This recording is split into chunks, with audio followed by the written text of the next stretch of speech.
Alors aujourd'hui, je suis ravi de recevoir Hyacinthe, donc un jeune rappeur plein de talent qui nous propose un rap très original en fait. Moi je qualifierais ça de rap électropop, je sais pas si ça te va. Je suis mauvais avec les mots, mais je les accepte tous, du coup. Tous les adjectifs sont acceptés. Et donc ouais, bah, ça, c'est très... moi j'ai adoré l'album là du coup. Et donc, Ouais, t'as kiffé? Ouais, donc tu viens nous parler de ton dernier album là qui vient de sortir, qui s'appelle Rave. C'est ça, en majuscule, c'est important. En majuscule, ouais. D'accord, et donc Rave, c'est ça, c'est un... C'est un album, Pourquoi, donc pourquoi la majuscule, c'est important Juste parce que je suis égocentrique et que je veux que ce soit écrit le plus gros possible pour dire regardez, l'album il est vraiment bien, du coup on l'écrit en gros. Même je trouve ça plus joli. Mais c'est le premier projet de ma vie que je fais avec plus que 0 €. Et du coup c'est la première fois que j'ai pu faire plus de studio et c'est la première fois que je peux faire vraiment beaucoup plus de chansons que ce que je garde au final, où j'ai dû faire 70 chansons au final.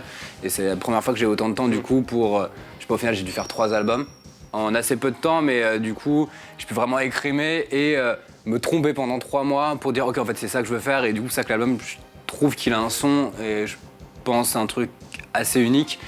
Ça ressemble à rien en fait, tu vois. Et en même temps j'ai pas l'impression que ce soit bizarre pour être bizarre, parce que c'est pas le propos non plus quoi. Pour faire une musique efficace, pour l'instant en France, on a un peu un petit problème, je trouve, d'ambition musicale parfois. C'est-à-dire que tu as des casques qui existent et que j'ai l'impression que pour s'élever, soit tu fais des trucs qui peuvent ressembler au dernier album de Migos. Et j'ai l'impression que la deuxième casse qui s'est débloquée depuis 2-3 ans, c'est tu fais des trucs en métissant ça avec des trucs un peu plus de variété ou de chansons.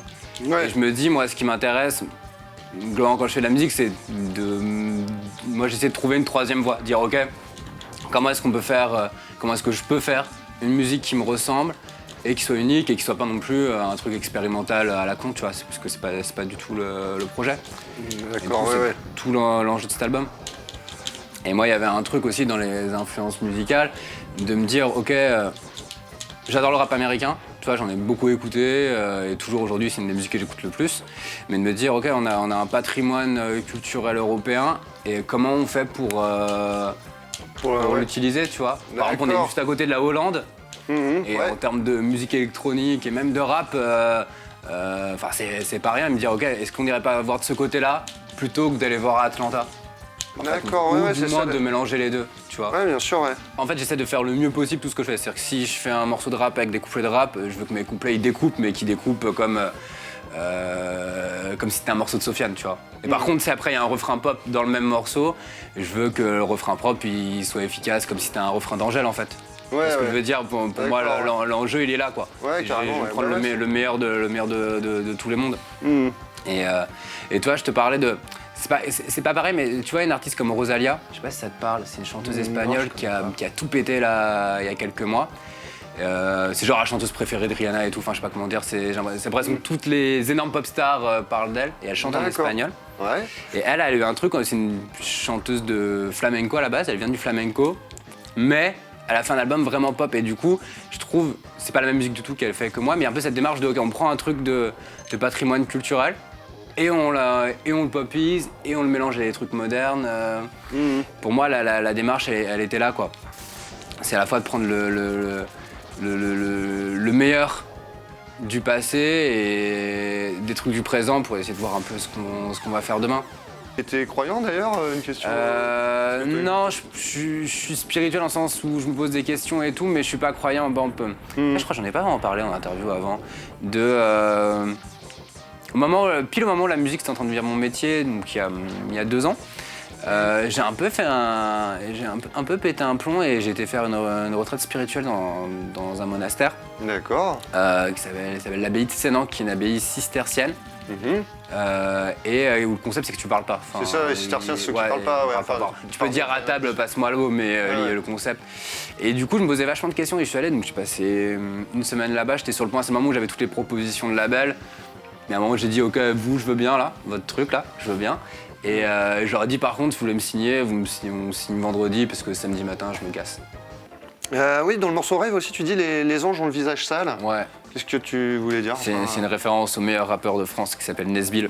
J'en mets, ouais. Je sais pas si tu vois ce rappeur. Si, je connais très bien Nesbill, ouais. Et moi j'aime beaucoup. Toujours aujourd'hui, franchement, c'était vraiment mon rappeur favori, même toujours aujourd'hui quand je réécoute, c'est vraiment mon rappeur de cœur, quoi.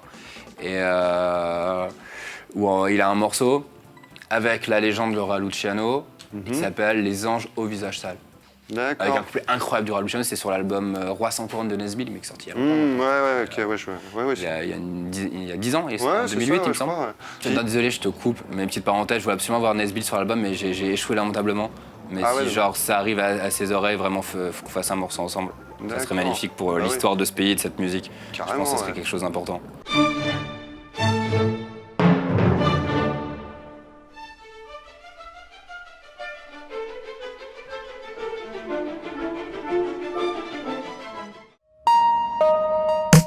Clic Sport, c'est toutes les semaines sur Clic TV, c'est votre nouveau rendez-vous où chaque semaine, on vous propose de vous raconter ou de vous faire découvrir une légende du sport. Moi, j'ai plutôt vu ça comme, je sais pas, clic-clac, je sais pas.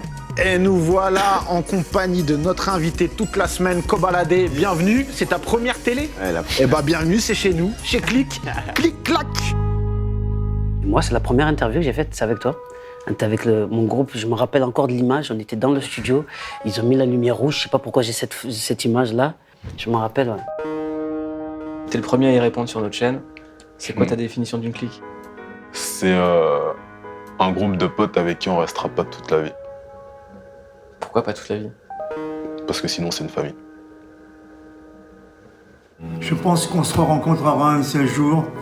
À bientôt, James, et bon courage.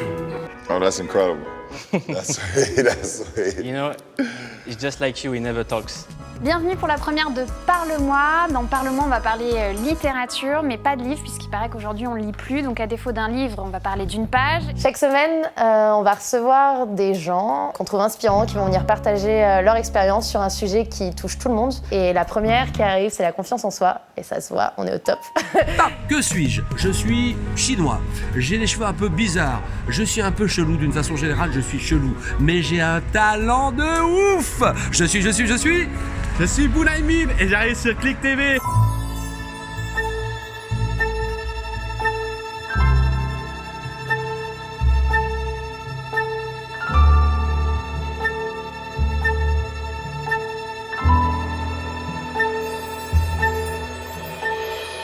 Salut, c'est Cut Killer et chaque semaine je vais vous présenter un album. Et cette semaine, Ready to Die de Notorious B.I.G. J'en fais bien. Mouloud, c'est pour toi. Reportage spécial en direct de la Somalie avec Jérôme Jarre ici.